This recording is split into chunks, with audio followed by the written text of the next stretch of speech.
Maine is known for its endless forests, clean water, and fresh air.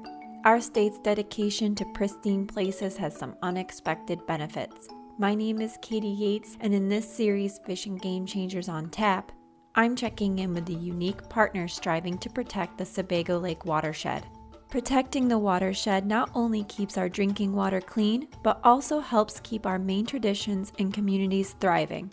Sebago Lake is the deepest and second largest lake in the state of Maine. It's a multi-season destination for out-of-state visitors and locals alike. Sebago Lake is the primary water supply for the Portland Water District, and that serves about 20% of Maine's population.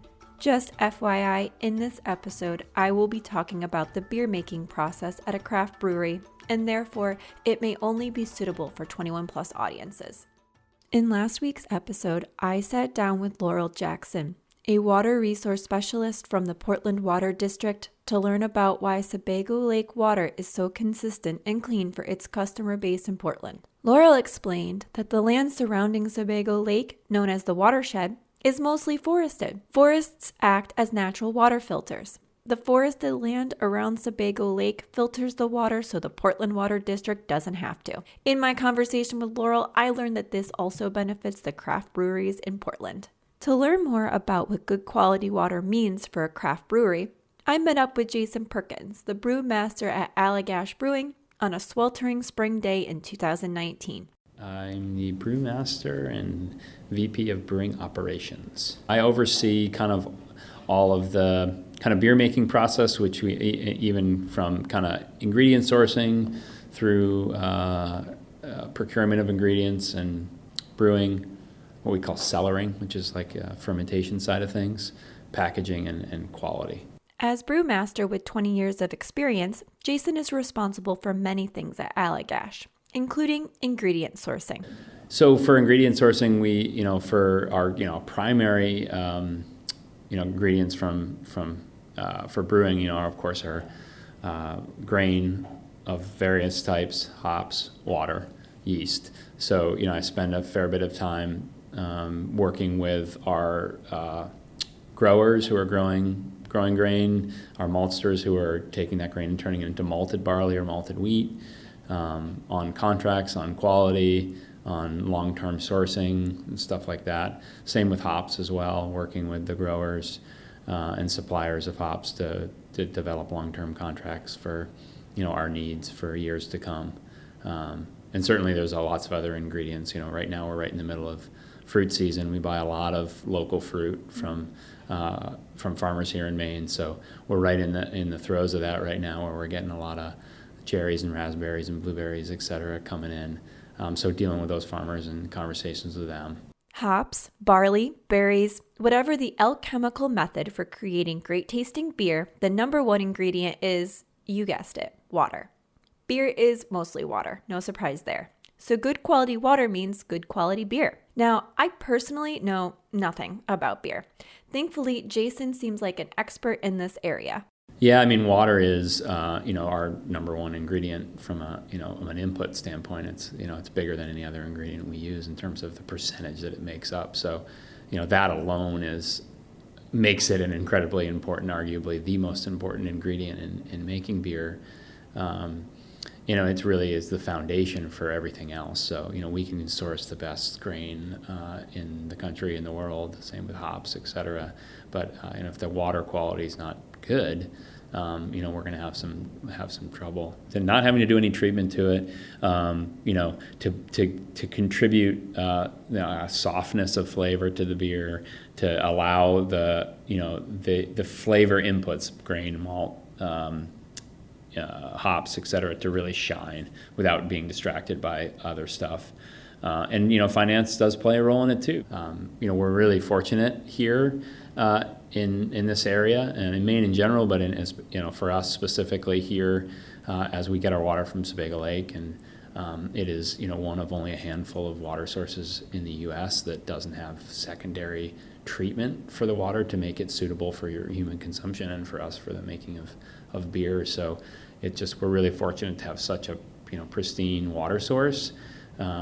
That it really makes our job as brewers a lot easier. We don't really have to do anything to the water before we prep it for use.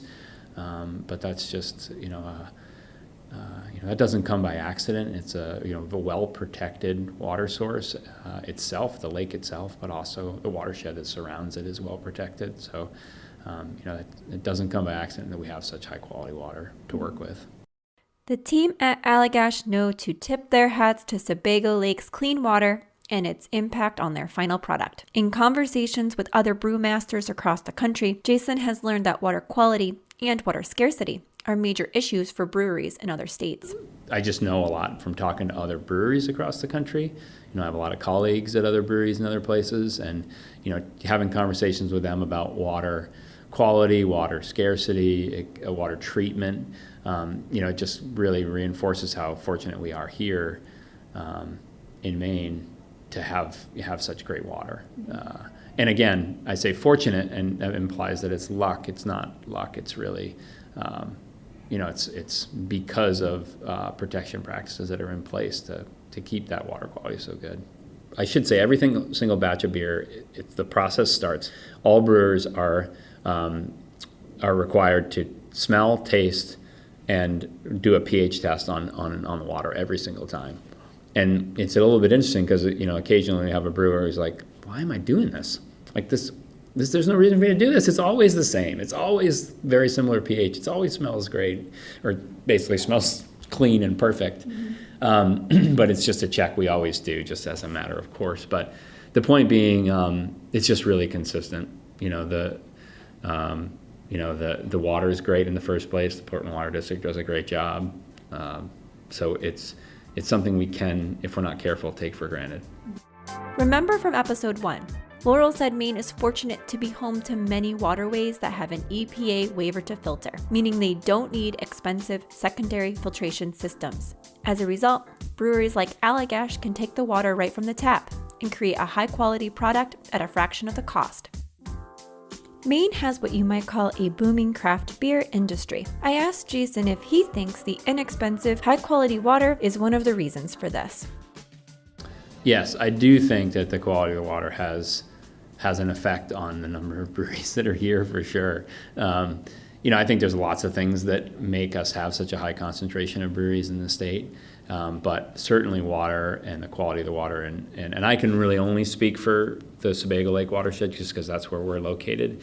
I know there's some great water sources in the other parts of the state, but the fact that we have such high quality water and water that doesn't require any secondary treatment at a brewery, it can be very expensive to treat water. There are places in this country that are doing stuff like reverse osmosis of their water and then basically rebuilding the water from scratch again, from a mineral content and so on. In certain parts of the country where the water quality isn't as good, there's a number of different ways you can tackle that. And in an extreme setup, you almost have to strip the water down to its most basic form and then rebuild it back up with whatever nutrients and salts and minerals and stuff that you want in the water.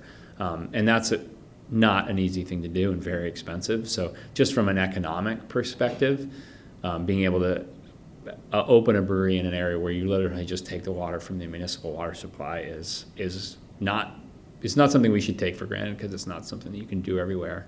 And I'm sure that's contributed to the range of breweries here, and the quality of the beer coming from those breweries as well.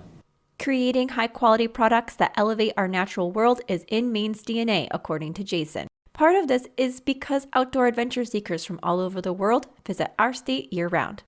But it's not just the tourism industry that keeps Maine crafty and green. I have my theories. I think, certainly being a state that people love to visit helps, right? People, drive long distances and wait in traffic to get here every summer and in the winter as well to visit this beautiful state. And, having local breweries to visit and support is a part of that. I think, our craft beer scene in Maine plays a significant role in our tourism market now. So those things I think they're related. I think, and Maine's always been a beautiful place to go. So I think the kind of people who want to open a craft brewery also want to live in a place like Maine, because it's such a great place to live. And, the people who love enjoying the outdoors and those therefore are coming to Maine are also likely to, after their day on a river or their day in the mountains to enjoy a beer. I also think there's something in Maine's kind of DNA and history around crafting things.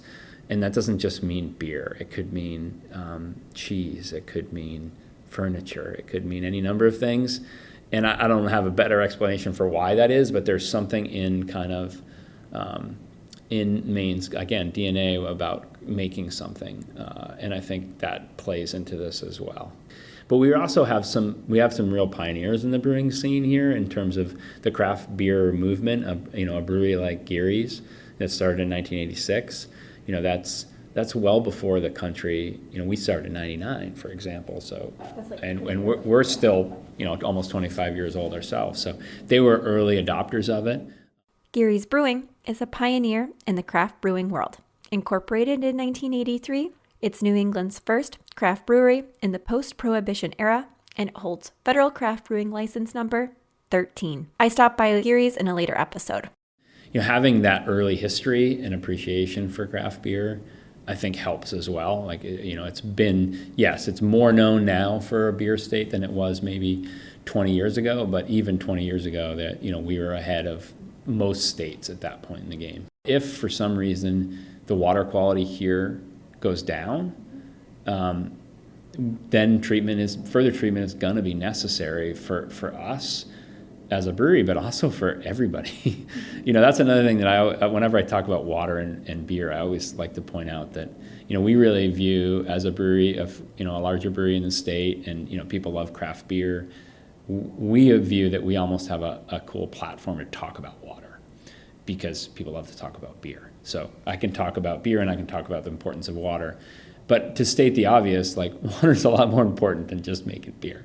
It's important to everything we do. We have the platform as brewers to talk about it, but I bring it up in that if we were in a position where the water quality went down and we'd have to do something about it, that certainly is selfishly a problem for us because it'll be expensive and so on. But it would also be a huge problem for everybody in this watershed because people are obviously always going to need water. So if the water quality is bad, it's not like they're most likely not going to not have water. They're just going to have more expenses to get that water to the point where it can be safe to consume. Jason, a transplant from Vermont, is an avid angler, enjoying Maine's clean waters for more than just the beer. I am not originally from Maine. I grew up in Vermont, but I went to college here in Maine at Bates College in Lewiston, and more or less never left. I left for about a year right after graduation, and then got a job at a small brewery in Montana where I was living at the time, and then just wanted to get back to Maine. And I love hiking, boating, kayaking, canoeing, stand-up paddleboarding as much as possible. I've got 2 kids, 2 girls, and when they were younger, I didn't have a lot of time to do it, but luckily, especially my eldest is getting a little more into fishing these days. So whenever I can, whenever I can slip away, I love very little ocean fishing, mostly just inland lake and river fishing.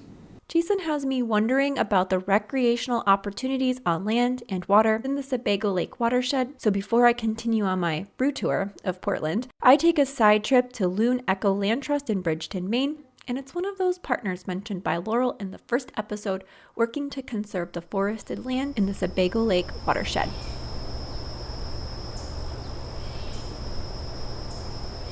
In next week's episode, I head to the woods to learn more about the land surrounding Sebago Lake and how recreation and conservation go hand in hand. To learn more about the Maine Department of Inland Fisheries and Wildlife's podcast Fishing Game Changers, visit mefishwildlife.com/changers. To stay up to date on current episodes, remember to hit subscribe wherever you listen to podcasts. If Apple Podcasts is your favorite listening app, be sure to give us a rating and let us know what you think.